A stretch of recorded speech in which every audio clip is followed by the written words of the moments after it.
good morning to you all. We are going into the first day of the playoffs. Welcome to Liga Darna Season 3 Women Rising. This is once again the playoffs na after natin makita lahat ng mga pangyayari from the open qualifiers going to the elimination round, and ngayon natira na yung mga teams na at mga players from the best of the best para mag-compete dito sa ating championships. Again, I am Honeyglazee the Double. Together with me is Tofu. Tofu, kamusta ka naman? Yon, Honeyglazee, sobrang excited ako to witness nga naman yung ating mga players dito. Talaga namang nasaksiyan natin ito from the very first qualifiers pa lang ng Liga Adarna, Honeyglazee. Talaga nasaksiyan natin itong mga teams. So, I really excited no, kung paano bang magiging outcome ng playoffs natin dito. Pero nga, Honeyglazee, sino ba ang sa tingin mo mag-rise above today? Pero bago ang lahat mga kaibigan, meron po tayong pag-giveaway which is yung 800 dice worth of skin. Just follow these 3 simple steps. Unang-una, like our page and share the stream. Tapos mag-tag kayo ng 3 friends nyo in the comment section with the hashtag LA Women Rising and exclamation point notify. Oh, diba? Napakadali lang, guys. Hindi lang basta-basta yung mga players dito mag-e-enjoy. Pati rin, syempre, yung mga viewers natin sa lahat ng mga pamigay. And hindi lang, syempre, 800 diamonds ang ipapamigay namin dahil meron din kaming live stream giveaways na ginagawa namin weekly. You have a chance to win 500 worth ng diamonds or any amount of in-game currency. We posted a question last Monday. To join, just follow these 3 simple steps. One is to leave the right answer in the comment box, hit the like button, and then share nyo na rin yung post. Syempre, we will announce the winners every Saturday. So, saan ka pa, diba? Dito ka na sa Liga Darna, and please do comment down below, exclamation point notify. Siyempre mga kaibigan, gusto lang natin i-acknowledge ang ating mga partners in this Liga Adarna Season 3 Women Rising. Mga kaibigan, no, we have Smart Communications Incorporated, the Philippines' leading wireless provider. And siyempre, powered ito ng ePlayment Entertainment, Honeyglazee. Witness your favorite teams, battle it out, and apply the games we play with your squad as Smart powers up your games with free games for all. Get up to 14 gig for Mobile Legends, Call of Duty, Facebook Gaming for only 99 pesos for 7 days yan mga kaibigan. Siyempre, download nyo na rin yung Giga Life app and choose free games, or you can dial *123# and choose free games. Bago tayo pumasok sa pinakamainit na laban, dahil balita ko, ito sa mga teams na nanggaling pa ng open qualifiers laban sa invited teams na nakatalo nga ng ating champions from 3 seasons na dito sa Liga Darna. NRX Amazons versus Apex Wings for our first best of 3 series here in the first day ng playoffs. Pero bago ang lahat ng yan, syempre, pasalamatan muna natin yung ating major sponsors, ePlayment Corporation and Esports News PH. I would also like to thank our charity partner, Worldwide Fund for Nature. While the virtual world is a limitless world full of wonder for people to explore, Liga Adarna reminds that it is everyone's duty and responsibility to bring forth the interest and survival of our planet in order to #change the ending. The league encourages everyone to band together as a community, join or start a campaign, contribute to environmentally inclined movements and projects, and to take it to the streets. #Speak up for nature and call for genuine policy change. And syempre mga kaibigan, yung ating mga open qualifier teams, testament ng success ng Liga Adarna. No? Syempre both amateurs and professional, talaga namang molded and continuously honed their skills as they reach to be the number 1 female team in the Philippines, Honeyglazee. And syempre, shoutout na rin sa ating mga, sa iba pang female tournaments like Just ML, FSL, or iba pa, di ba, na sinasalihan ng mga female teams natin na maglalaro ngayon sa Liga Adarna, Honeyglazee. Yun, malaki yung pasalamat natin sa mga teams or syempre sa mga tournaments organizers na nag-hold din syempre ng all-women's team, all-women's tournament para syempre ma-showcase natin lahat nga ng mga kakayahan nila in any kind of game. Mapa-Valorant yan, mapa-ML, NCO, DM, kayang-kaya at laban na laban dito. Ganalicious pa ang mga female teams natin. Goods na goods talaga yung yung term na yun for Tofu. Pero syempre, ano pa nga ba ang goods na goods? Babalikan natin lahat ng mga nangyari nung last day ng ating elimination round. Babalikan natin yung 4th and final round na elimination round, All-Star Force versus Apex Wings. May mga teams na gano'n na naging yung naging composition nila. And All-Star Force dito, balikan natin yung Tofu for 0 ang nakuha nilang standing doon sa last day ng elimination Wow. round. While we have Apex Wings and Anchor Phoenix had the same record of 2-2. So meaning to say, in par talaga yung mga teams na ito. Pero syempre, Apex Wings are the ones going into the upper bracket since they have the higher kill count compared to Anchor Phoenix. The last spot in the playoffs was also hotly contested by both Archangel, FE, and Like Valkyrie. It only means na natatapatan na nila yung 3-pit champions natin dito sa Liga Adarna. And ito nga yung unang game natin, Tofu. Apex Wings na naka-defeat na ng 3-pit champions natin versus NRX Amazons, in which naalala ko sa ibang mga teams, sa mga ibang mga laban nila is nagkaroon sila ng dominating game of 22-0 last eliminations round. Grabe nga yung teams natin ng NRX Amazons tsaka Apex Wings ngayon. And a little bit of trivia dito sa teams natin ito. Yung NRX Amazons galing ng qualifier sa Mindanao. Uy, diba? Grabe. So, talagang, kumbaga dugo at pawis yung iniambag ng NRX Amazons dito para makakarating sa playoffs natin today. And for Apex Wings, syempre invited to Honeyglazee. No? Kanina habang nagre-review tayo ng games ng NRX and Apex Wings, etong Apex Wings more on base sila sa side laners and off laners nila, 'di ba? And yung NRX Amazons naman, more on team fight na nagbe-base sa core. Diba? So, teams na to talagang, alam mo yun, pantay na pantay eh. So, excited talaga ako masaksiyan, Honeyglazee, on how the teams execute their lineups, on how the teams strategize yung kanilang gustong gawin. So, yeah, ang dami ko expectations. Excited na talaga ako. Sobra. Kahit ako, kasi isipin mo, this is already the playoffs na best of 3 series in which kaya nilang tapatan yung game number 1 nila with a dominating game or kaya makabawi sila ng second game para ma-push through nila sa pangatlong game natin doon sa mga best of 3 series. And again, guys, hanggang lower bracket po itong mapapanood natin. We have 6 series pending today na aabangan natin throughout the first day ng playoffs. And again, guys, wag natin kakalimutan syempre i-shoutout din yung MVP ng Group D nung elimination round na si Nicole from Oster for Speed Depot, who got a KD of 717 in one of her games. So, true, may dominant performance po. Pero, eto na, naririnig na natin, Tofu. Ang pagpasok sa ating drafting phase. Again, guys, this is the battle of the Amazonas versus the Comeback Queens, Apex Wings. Again, guys, kami ang mga magiging shoutcasters nyo. Honeyglazee CW, together with me is Tofu. Pero, syempre, let us all give the highlight, the spotlight for Kuya Gigi na mapupunta as our analyst for our series number 1. Kuya Gigi? Yeah, thank you for that wonderful introduction, Honeyglazee and Tofu. And nakita natin ngayon, umpisa pa lang ng ating hero selection.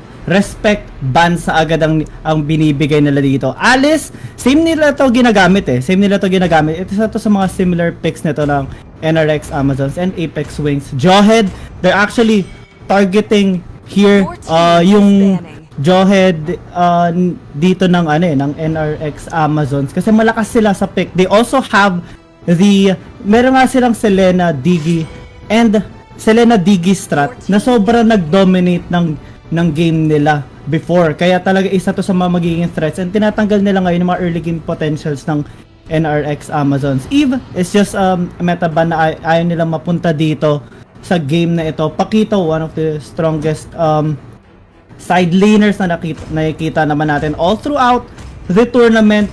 And ang daming picks, ang hirap habulin itong Pakito and grabe din ang 1v1 potential nito. Alright, Matilda, it's going to be the first pick here, the priority of NRX Amazons. Ganda, ang daming plays pwede gawin nito, but hindi nila fino-focus this time. I think itatatago muna nila yung Roger, pero nakita agad to ng opportunity ng Apex Wings. They have similar picks kasi same din to na ginagamit ni Akicha, but same din naman with Apex Wings. Kaya kinuha na nila rin nila yung Esmeralda para meron na silang frontline na sobrang hirap i-deal. Pwede ma-force dito mag-back siyang NRX Amazons or maybe tapatan nila with a Uranus later on. But they will go for their core, which is the Granger and napakalakas na side laner ito, Lunox, with good scaling. Isa to sa mga parang pwede mag-threat sa backline if ever man mag-pick man, kahit mag-pick dito yung Apex Wings ng something like a Farsa. But since ito na, lumabas na ang Rafaela dito ni Max Payne. Maganda ang performance na dito. Sobrang ganda na nag-allow ito sa isang game nila na talagang mag-strive on a team fight kasi daming mobility binibigay na to. Sobrang daming utility as well with the healing, movement speed buff. Tapos meron pa siyang crowd control, slow and stun na rin. And removing the Estes, nakita naman natin na nagagamit na siya lately in the tournament. Maraming buffs din binigay dito. So they don't want that to be put on to the members of NRX Amazons, which is good. Kasi kapag napunta ito sa kanila, sobrang tatagal sila sa team fights knowing na wala gaanong burst dito ang Apex Wings. If they take this, sobrang mag-survive sila sa team fight. Kahit may Esmeralda na sobrang hirap patayin, may hirapan din sila patayin ang NRX Amazons if they got this. And true, very good ban, very good ban. And they will go for the dito na nakuha nila Kagura, and Farsa has been available now. Since nakuha na nila yung Kagura, available na ngayon yung Farsa para dito sa NRX Amazon, and they now have front to back team fighting capability. And kung i-lock in pa nila ito,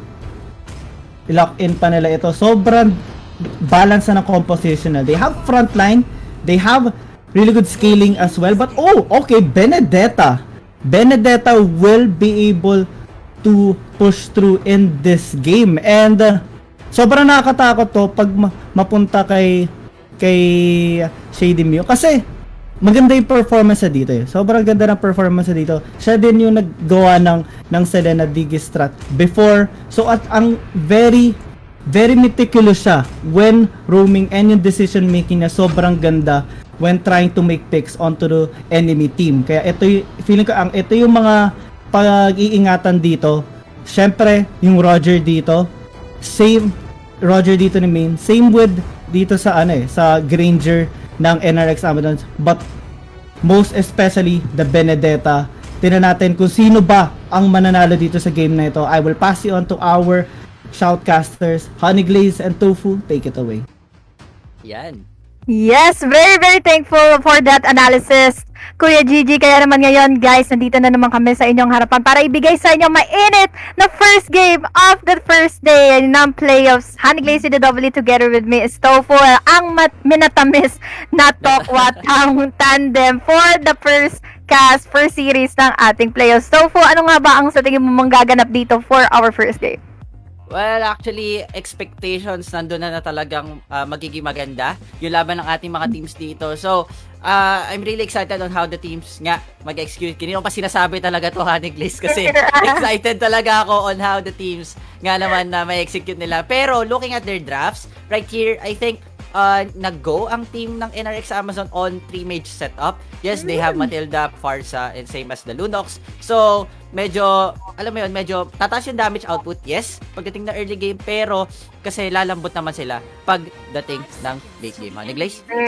Pero pagdating din sa Apex Wings, may nakikita rin tayong 3-mage setup. Pero again, guys, let us all welcome you to the first game of the first series of the day. NRX Amazons versus Apex Wings. This is the battle between the Amazonas themselves versus the Comeback Queens, kung saan natalo nga nila ng isang beses ang Archangel FE going into our eliminations round. Pero tingin, ito yung gusto kong itanong sa'yo, Tofu. Tingin mo ba magkakaroon tayo dito ng nice one baby strat? Pero habang magaganap yun, we have a potential pick-up sana dito sa Matilda against the Roger ng Apex Wings dahil medyo kumukulit yung Matilda to distract the Roger from getting in the blue buff. Teka, Honeyglazee, nabanggit mo yung nice one baby strat. Ano ba yun? Ano ba yung nice one baby strat na talagang narinig ko siya sa TikToks, sa mga iba pang platform, sa social media platform. I think, kung di ako nagkakamali, Blacklist ang gumawa nun. Yes, so, sir! Tama ba na it is a 4-man support setup? Kung di ako nagkakamali. Most probably Tofu, no? Kasi ang nice one baby strat is parang binababy mo yung core nyo into their team. So nakikita natin ngayon for the side of NRX, there is yung baby nila dito is si Granger, pero mukhang magkakaroon na agad no. na may init na clash. We have a low on health. Ice Cutie here going into the top lane. Mabilis na Robert Spencer dito. Ang Apex Wings going into 3-man rotation up against the 3-man din ng NRX. Kaya naman nag-fail yung pagkuha nila ng mga pick-ups na yun. Pero going back into the nice baby strat, pero mukhang magkaparehas lang din eh. Since ang meron dito for the side of Apex Wings is the Roger, Granger naman sa kabila, and they have so much utility supports on their team. They have Rafaela, they have Matilda onto the side of NRX. So, pabilisan na lang siguro ng pag-aalaga sa kanilang baby dito into our land of Dawn. Best of 3 series nga naman ng NRX and ng Apex Wings. Yes, Honeyglazee, and right now, ladies and gentlemen, the two teams are now, alam mo yun, talagang inaamoy lang eh. Like for example, etong si Apex Wings, laging nasa team fight si Max Payne just to give visions sa mga kampi niya, and meron lang kasi talagang zoning capabilities etong yung Feather Airstrike ni Farsa. So that's why nakakuha na naman sila dito, Honeyglazee, ng team fight. Yeah, there goes the team fight, and there goes the falling salmon coming from the Esmeralda just in time to assist the members from the side of Apex Wings. Kaya naman ngayon low on health ng tumatakbuhan NRX. Anong Amazonas? We have Wings here going in for a triple kill for the side of NRX. What a dominating clash na pumabor na lahat para sa side ng Apex Wings. Yes, indeed, Honeyglazee, pero di pa rin tapos yung Apex Wings because they know kapag nalugi lang kahit isang teamfight yung Granger, yung Granger mag-fall down talaga to. I mean, that's it. Apex Wings, alam nila na walang retribution si Granger or medyo shaky na yung defense nila dito, so alam nila na sige, go natin. Si Akicha medyo shaky siya. Wala yung support or yung tank niya dito, so go natin. Right now si Main level 5 na siya dito, Honeyglazee, and most probably pabuo na siya at is Raptor Machete by this time. So there you go, pa Raptor Machete na nga siya with just 4 minutes or approaching 4 minutes mark. So medyo mahirapan talaga yung si Akicha or yung Granger ng kabila kasi scale lang ng scale si Main, plus meron pa siyang movement speed coming from this Rafaela, plus may vision pa na binibigay, Honeyglazee. Totoo yan. And may pagkakunat din yung members dito for the side of Apex Wings since they have the Khaled and they also have Roger and Esmeralda pa. So kung tutusin pagdating nga sa team fights, katulad na lang na pwedeng maganap dito into the bottom lane, medyo alanganin yung magiging dilawan natin dito for the side of NRX Amazons, in which they are being controlled by the rotation given by Apex Wings. So very confusing on the part of the side ng NRX kasi wala silang pang sustain nga ng mga damage output dito given by the side of Apex Wings. So hindi ko alam kung paano nila mas-scale up ito into the late phases of the game since they will be up against the Roger, Esmeralda, and especially yung Kagura na pwede rin makapag-dominate ng mga clashes with just the yin-yang overturn. Yes, Honeyglazee, and ang nakikita ko pa isang dilemma ng NRX Amazons, no, is Matilda can't tank a lot of damage output dito, Honeyglazee. I mean, meron Kagura, may Esmeralda, si Khaled bonus na lang yan kasi magsiset eh. Pero yung kay Roger na damage, itatank ni Matilda. So, napakalaki nun for a Matilda na hindi naman siya built para maging tank. 'Di ba? Built siya para maging support. So, dapat ang gagawin dito ng NRX Amazon is sabayan yung Apex Wings. Kaso ang nangyayari, every time nasasabayan ng NRX Amazons yung Apex Wings, I mean, hindi kaya. Like, okay, NRX Amazon, fallback muna tayo kasi hindi natin kaya yung aggression from Apex Wings. Why? Because they have zone, they have heal, sustain, plus they have the crowd control. Sino ka-crowd control ng NRX Amazon? Only the Farsa? No, wala pa nga wala pa nga crowd control yung Farsa eh, di ba? Saglitan lang yung stun na meron siya. So, yun yung pinakamahirap sa side ng NRX Amazon because Apex Wings has the Khaled, has the Esmeralda, same as the yin-yang overturn of this Kagura. Wag natin kalimutan ha, Granger has very little mobility going into this kind of lineup since yun nga, katulad ng sinabi mo, meron silang Matilda dito and the dashes na pwede pang ibigay or makaalis dito for the side of the Granger. Pero paano ka makakatakas agad kung nasesetan ka ng mga crowd controls given by the side of Apex Wings? They have so much here with the use of the Falling Starmon, with also the Khaled, with the use of the Raging Sand Guard. Pero no Israel for NRX. They are being dominated by the Wings and that is another kill onto their team. Laban lang sa gong-pagong dito para sa side nga ng NRX. I mean, if you're going against a Khaled early stages of the match, mahirapan ka talaga eh. Why? Kasi yung ikot-ikot factor na yan, sobrang sakit niyan. And I think 5 minutes mark, no, pabuo na to at least Blade of Heptasis or nirekta niya ka ata, direct check natin. Oh yeah, Blade of Heptasis na talaga siya. Kaya ganun kasakit yung damage output na meron si Ice Cutie dito. Wala siyang pakialam kahit sige, dalawin niyo ako. Masakit ako. Wala akong pakialam. Baka kayo pa yung pa-turn around kill ko dito. So, nakapag roam freely ang Apex Wings dito, knowing na kaya naman mag-sustain ng mga side laners nila. So, yun yung sinasabi ko kanina, Honeyglazee, no? The side laners and off laners of Apex Wings, talaga namang established.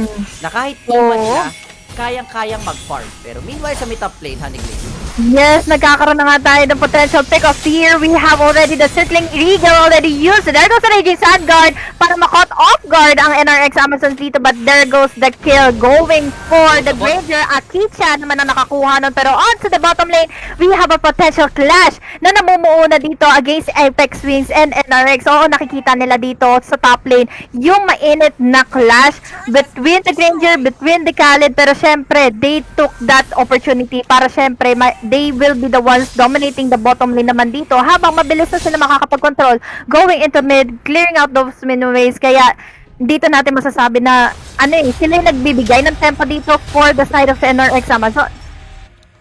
Okay, Honeyglazee. This is the dilemma right now of Apex Wings naman. Hindi na sila sinasabayan ng NRX Amazon. So, na-figure out ng NRX Amazon what is their winning condition. No? So, huwag natin sabayan yung Roger. Mag-focus tayo sa lane kung saan nandun yung turtle and kung saan nag-scale up yung hero na yun. Like for this one, example, 4 members are now on the turtle side. 4 versus 4 ang ating situation. So, Honeyglazee, yes, this is a team fight. Pero kasi kung sino makakuha ng turtle na to, siya na yung lalamang for at least 2 minutes or 3 minutes bago tayo pumasok sa official Lord time. Yes, exactly. Gusto ko yung pinold out mo yung mga rotation dito na ginagawa nga ng NRX na since they have a very curious lineup in which they have 4-man rotation going in onto the top lane. Oh, there goes the Electo. Final blow. Papasok naman dito si Kay with the Falling Star Moon getting that kill against the Benedetta. We also have the Chaos Assault eliminating Rafaela into the map. Raging Sandguard though will be stunning in a member from the side of NRX. Pero sagot naman dito ni Asteria Cutie is defended airstrike. Pero there goes the zoning capabilities of Farsa para lang mailigtas nila ang mga natitirang members pa from the side of NRX, and Apex Wings got their kills and got their turtle into their pockets, and they already dominated the game with just 1k gold lead against the side of NRX Amazon. Yes, Honeyglazee, and ngayon lalamang ang Apex Wings for like 2 minutes, 3 minutes, pero the aggression is still on their side. On the side of NRX Amazon, even though nakakuha ng objectives doon yung Apex Wings, still, alam pa rin ng NRX Amazon on how to counter this one out. Alam nila na, sige, si Khalid lang yung i-punish natin kasi yung Esmeralda naman sa bot, kaya nating i-sustain. Di pa sila nakakapag-push ng tower dito, yung Apex Wings. So, meaning to say, NRX Amazon, ikontrolado nila yung mapa. Dito natin masasabi na ganti-ganti lang, bawi-bawi lang for the side of NRX against Apex Wings. And ngayon nakikita natin dito si Insane just maintaining out the lanes against the Esmeralda. Pero syempre mabilis na kagad nakaresponde dito. There goes the stuns, potentially picking off that Benedetta. Electro final blow, eye for an eye, stunning in that Esmeralda para di niya mapigilan nga yung stun na yon for the Benedetta. Pero syempre we have a top lane clash and a top lane objective take for the side of NRX dahil nandito na kaagad nakapush through na NRX Amazon getting that first tier turret, habang naman kabilaan lang din naman ang sagot dito ng Apex Wings. Pero namumuna naman na tension between these two, air into the mid lane, hinahabol nga nila Max Payne. Pero syempre disengage na muna NRX Amazons for any kind of team fight from Apex Wings. 9 minutes mark, ladies and gentlemen, we have a 4-6 score. And right now, the gold lead at least 1k lang, Honeyglazee, and now the Lord is spawning at least 5 seconds. So, the teams will now priority the positioning in the Lord, or pwede nilang antayin to up to 12 minutes to pop up yung ating Luminous Lord, ladies and gentlemen. But right now, sabi ng NRX dito, wala lang Luminous, puposisyonan na namin tong Lord, and alam nila na hindi po pwedeng pumisisyon yung Wings kasi nga naman, kukuha pa to ng mga buffs, kukuha pa to ng objectives. So, ngayon sila ang may control sa may bot lane, which is nandun yung ating Lord. Honeyglazee? I like it already for the side of NRX. They are not being dominated at all by Apex Wings. They know how to compose themselves para makasagot sila kaagad sa possible pick-offs nga dito ng Apex Wings. And ilang beses na magpa-fail dito yung potential clash nila going to pick off a single member from the bottom lane or kaya sa top lane. Pero mukhang makakaroon naman tayo dito ng another kill, another clash. But the Fed airstrike saves them all, but no way kasi nakapagtira nga dito ng flame shot against the Parsa. You cannot escape from the target lock para sa side ng Apex Wings, and they will be the ones getting the opportunity to get this first level lord. Yes, Honeyglazee, grabe. Medyo nag-overextend si Asteria Cutie doon kasi wala silang vision onto the bush.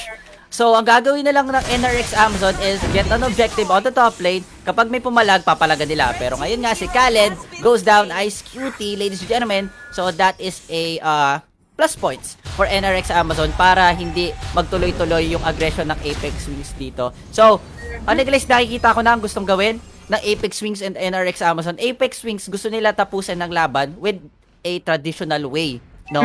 So, wait for the Lord. Samahan yung Lord, mag-split push, yun lang gusto nilang gawin. For NRX Amazons naman, ang gusto nilang gawin dito is to force Apex Wings na mag-set up agad-agad para mag-miss yung ginyang overturn, yung Raging Sandstorm, same as the Falling Star Moon, para hindi sila tatamaan nung mga yon. Kaso kasi, ang nangyari kanina, sabi ng Apex Wings, inaantay niya yung ultimates namin. Sige, si Roger na yung unang papasok. Diba? Pagpasok ni Roger, biglang sunod na nung mga ultimates. Kasi, kumbaga na counter-strike. Kumbaga, diba?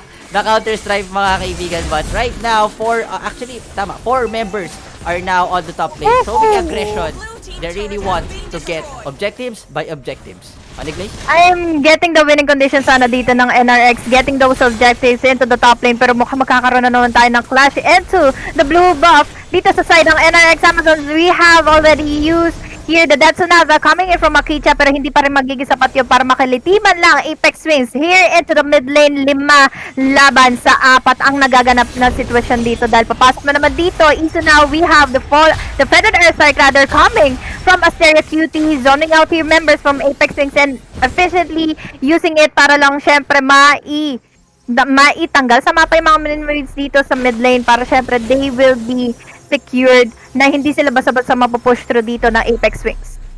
Yes, Honeyglazee, and approaching 13 minutes mark tayo, ladies and gentlemen. The score is still 5-7, so both of the teams nag-aantayan or patiently waiting for a perfect execution, perfect team fight na talaga namang magbibigay sa kanilang boost to get their very first advantage dito sa ating best of 3 series, Honeyglazee.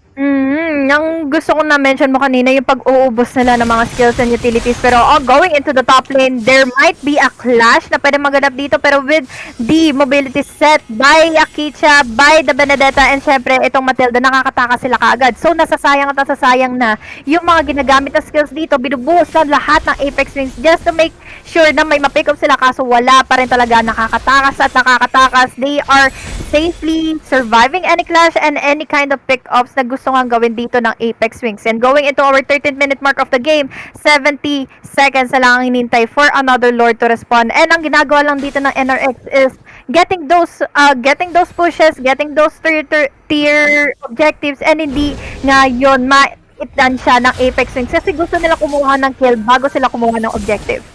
Yes, and ang nagpa-prolong or nagpapatagal ng laban na to is yung mga mages ng NRX Amazon. Yes, they are mages, malambot sila, pero kasi maaasahan mo naman sila when it terms of clearing the minion waves, Honeyglazee, no?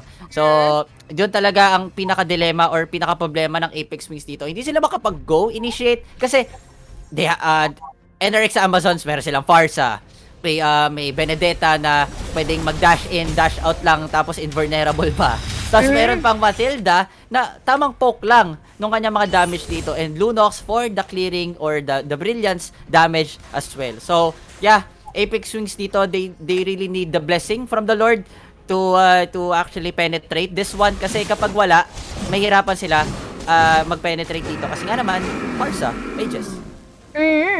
Surely, slowly but surely ang ginagawa dito ng NRX. They are still composed and hindi nalalayo yung kanilang gold lead against the side of Apex Wings. Yes, 2k gold lead ang nabubuo na dito ng Apex Wings, pero syempre kakatakutan pa rin yun ng Apex Wings. Pero we have a bot lane clash going against Esmeralda. That Sonata will not be connecting para sa isang Esmeralda dito ng Apex Wings. Kaya naman hinahabol sila ngayon ng the rest of the members of Apex Wings. Potential stuns given in by a Cutie. Hindi kumonekta dito kay Max Payne. Max Payne here dealing damage while we have the slows given by the Rafaelas himself sa mga skills na ibinibigay niya, and especially dito Apex Wings going into the mid lane. Hinahanap nila yung opportunity na ma-pick off nila dito si Akicha, pero ang nakasuporta kasi dito si Isuna for Akicha they can dash, they can also respond with the feathered airstrike dito ng Parsa, kaya hindi basta-basta ma-pick off dito ang isang Granger rather for the side of NRX Amazon.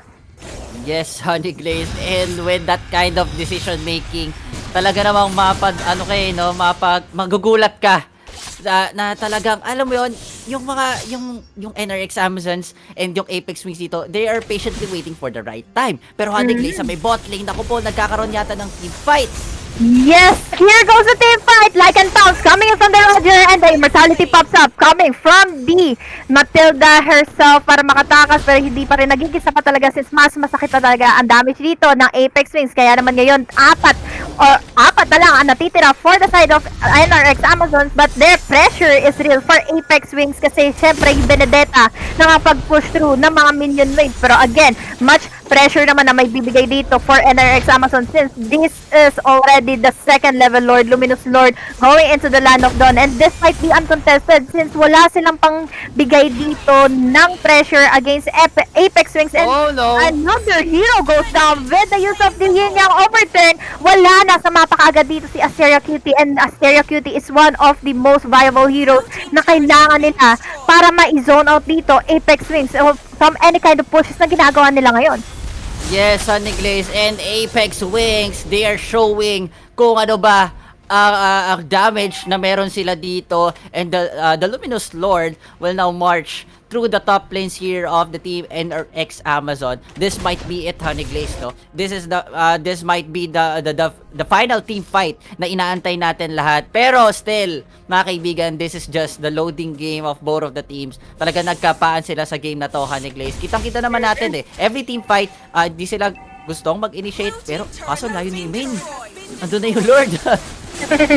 Nag-aantay tuloy sila ng pagkakataon na pumasok, pero sabi dito nila Apex Wings na tabi ako na, dahil nandito na kaagad sina Khalid with the use of the Raging Sandguard, or kaya yung Quick Sandguard niya dito para masustain niya yung damage output given by NRX. Nagamit na tuloy dito yung Order of Chaos coming from Lilunos para maka-evade from any kind of damage given by Apex Wings. Apex Wings here still doubting themselves na makakapasok sila dito sa tarangkahan ng members from NRX Amazon since hindi ba nila kaya, and potentially baka may ma-pick off pa sa kanilang team. Kaya naman ngayon, they are disciplined enough to just clear out the minion waves na para hindi makapush through sa mga minion waves ng team nila. Yes, and now the map control of the Apex Wings talaga namang napakataas na. So, NRX Amazon, ito na yung advantage nila, which is yung kanilang base. Wag na lang nila papabasagin ng isa or wag nila iiwan. Kasi kapag binabasag tong isa, meron ng isang tarangkahan, Honeyglazee, na pwedeng pasukin ng Apex Wings, no? So, dadagdag na naman yon sa points ng Apex to actually get this first game from them. So, I think, safest say, Honeyglazee, or safest way to win this one for the Apex Wings is get the Lord, get some push, get some minion waves. Kaso kasi, kini-clear out nila yung minion wave dito. 'Di ba kung mapapansin mo sa iba pang sa ibang game, Honeyglazee, hindi na nila kini-clear out yung minion waves kasi they want the team or the opposing team to come out sa kanilang base. Pero ngayon, sabi ng Apex Wings, sige, bibigyan namin kayo ng minion waves para i-contest nyo kami sa Lord. So, pag kinontes sa Lord, 'di ba? Pag kinontes sa Lord to, Honeyglazee, yun yung gusto ng Apex Wings, team fight by team fight, and then go for the win. Ay, mapipigilan nila kasi dito ang NRX to go in for the segues na ginagawa kang kanina ng Benedetta na nakapag-push through na ng 2 tier turrets onto the top lane in which natitira na lang tuloy ang inhibitor turret nila. We have 60 seconds remaining for the third lord to respond and ito na nga, katulad na sinabi mo, inaantay na lang ng Apex Wings dito na lumabas ang members from the side of NRX and they might go in for a clash. Nag-aabang sila sa mga bushes kaya naman ngayon mukhang hindi nila muna ipupush rin mga Minoys dito dahil namataan na lang agad si Matilda going into the bushes. There goes yun yung possible, yun yung overturn coming from the Kagura pero nag-iipon pa sila ng pagkakataon na lumabas nga mismo dito si Asteria Cutie waiting in for the feathered airstrike para anytime na lang dito papasok yung mga stuns given by Apex Wings. Pero sabi ng Apex Wings dito, chill na lang muna. We have 20 seconds remaining for another Lord to respond. This is already the 28th minute mark of the game and pressure is given for both of our teams since hindi nila alam kung sino ang unang makakakuha nitong third level Lord. Yes, Honeyglazee, and ngayon nga mga kaibigan, 10 seconds before the Lord will come. So Iso na and the rest of the teammates of NRX Amazon are now in position. Ready sila kumuha dito ng steal and ready rin silang kumontest. So, Honeyglazee, sabi ko kanina, deciding Lord na yon pero feeling ko, eto na talaga. Totoo na to. Totoo na dahil kakakunat na yan, nagwawala na yan into the turrets of the side of NRX Amazon. Pero tingnan natin kung sino nga ba makakapagpalit yan. At lalo na't ngayon, they both have retributions on their team. So sino na lang talaga ang unang makakakuha or sino na unang mapipick up dito sa Apex Wings. Mukhang hindi pa nila fully committed to get this third level Lord dahil umaarangkada na naman dito NRX going in for those kills. We have the Rhapsody already used by the Granger. Especially the feathered airstrike. Papasok na nga dito si Matilda with the use of the circling eagle. Max Main already out of the map. Papasok na dito si Main. Going in the pushes against si Isunad. There goes the Lycan Pulse. Pero disengage na lang muna siya.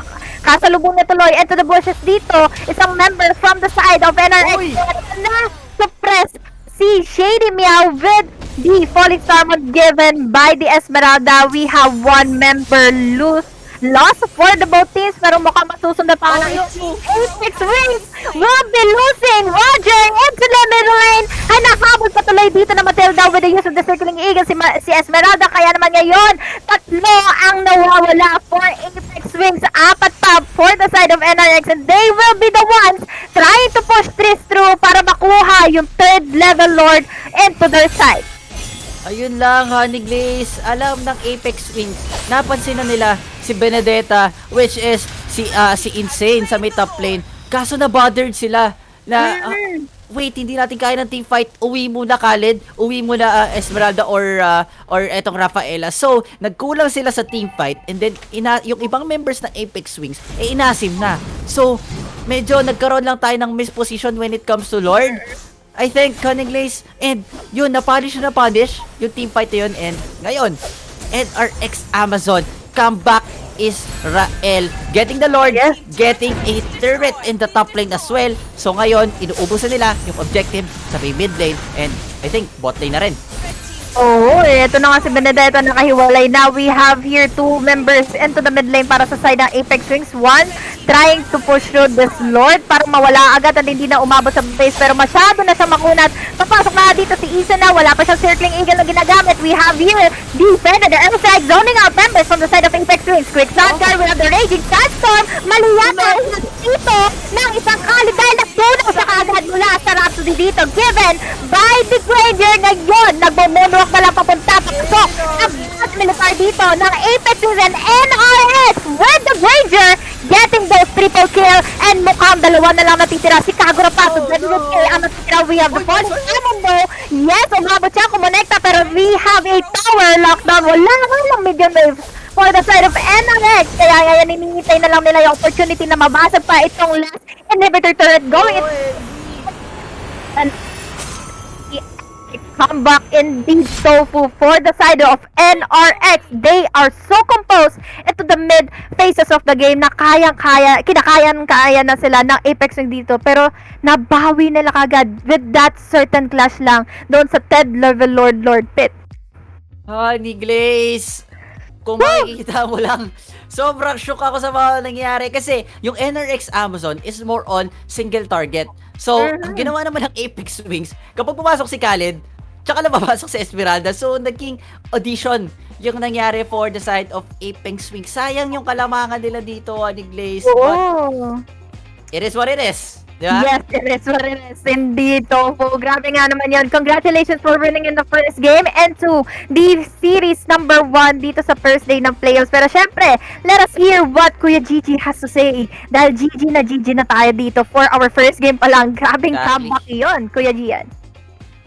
Thank you so much. And grabe, we have to commend the tenacity of NRX Amazon. Grabe yung performance na ginawa nila doon. All throughout the early game, it was Apex Wings who were dictating the flow of the game kasi they're built to survive during team fights. There was no way for NRX Amazons to defeat them during team fights. Ang dami nilang healing.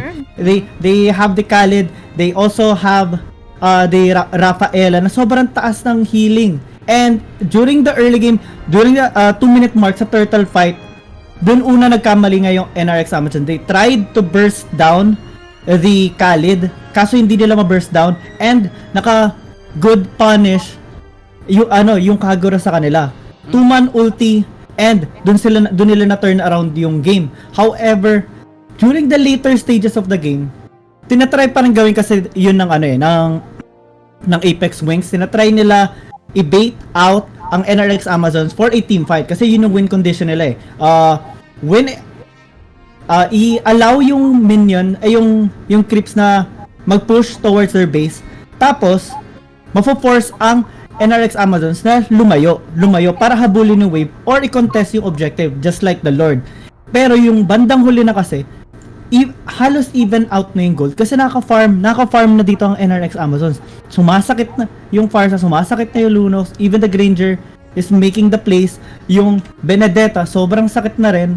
And we can also see yung damage output nila is almost very even on the side of NRX Amazon kasi lahat sila nagbibigay ng contribution talaga. During the team fight, tinatry nila i-kite out as much as possible si Kay, yung Esmeralda niya, and also whenever Ice Cutie engages, tinatry nila hayaan na lang muna, hindi i-invest lahat ng feathered airstrike na ni Asteria Cutie kasi yun yung nagiging mali nila una. Tinatry nila i-burst down si Khalid during yung time na sobrang kunat yun, nag-heal siya and nauubos yung firepower nila. So this time, whenever Apex Wings engages on them, kakait nila, atras sila and wait for Apex Wings to overextend. Doon nangyari yon during the last fight sa Lord, and dahil na-bait out nila kasi nag-invest ang NRX Amazon ng dalawang immortality,